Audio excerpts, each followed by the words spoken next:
you. And once again, it's a great pleasure to be here at Alpbach Forum, as I have been coming back for a few years already. It's one of my favorite places to come because of the presence of young people from around Europe and around the world, because I've seen quite a lot of participants from beyond Europe this time, so that is very much welcome. But I believe that we gather here in Alpbach this year at quite a consequential time. Across the world, democracy is being tested.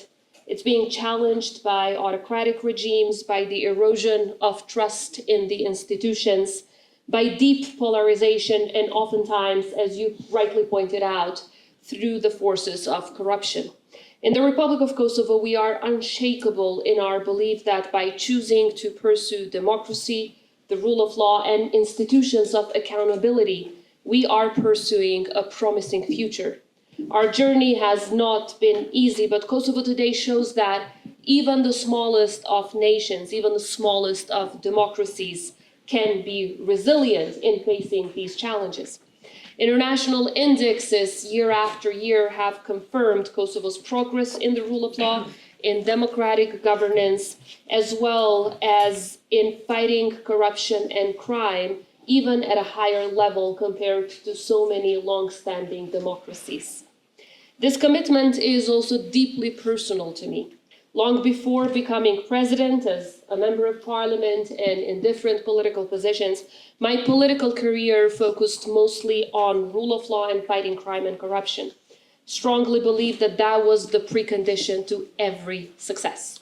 No matter which area we're talking about, it was impossible to move forward when there was crime and corruption preventing progress, whether in education, whether in health, whether in foreign affairs. Our fight against crime and corruption was determining our success in everything else. Of course, speaking out and working against corruption and crime oftentimes means having to pay a very high price, and obviously also creating a lot of enemies. Because when you fight crime and corruption, you don't fight just some faceless bureaucrats.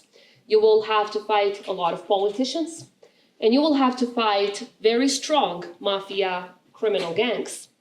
But that is always a fight worth fighting for, since the force that corrodes democracy the most is precisely crime and corruption.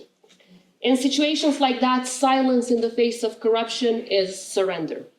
This is especially important for young people everywhere, inside or outside of political parties. Your courage, your determination, and your integrity is what matters more.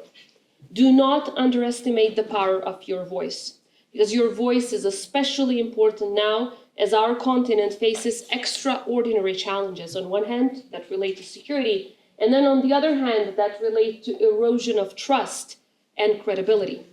And let me just say a few words on EU's credibility, since we will be discussing this in the panel.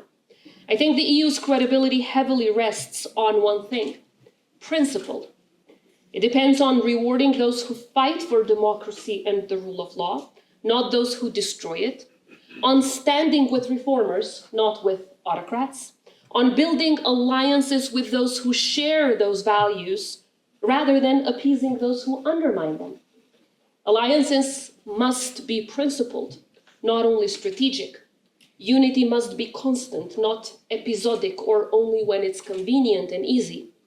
Kosovo stands ready to contribute to Europe's security and prosperity and to our joint project of resilient democracies. Because we strongly believe that defending democracy is not just a political task. We've learned it the hard way because we've seen and lived the opposite of democracy. It's suffering and it's destruction. So it's our beyond political duty, it's our moral duty to defend it. It's a duty of the citizens today and towards our citizens today who deserve institutions they can trust. It's a duty to our partners and allies who have put their trust in us when we needed it the most. And it's a duty, most importantly, to future generations who will judge us by whether we rose to meet the challenge of our time. The future of democracy is being written as we speak, through our actions and through our courage, and in our resolve, in our alliances of principle. And if we work based on these principles, we can ensure that democracy not only endures, but also thrives, delivers, and inspires the current and future generations. This is why I always like to come back to Alpbach, because it is a forum where hope is sparked, grounded on the unbreakable belief of the transformative power of democracy. Thank you very much.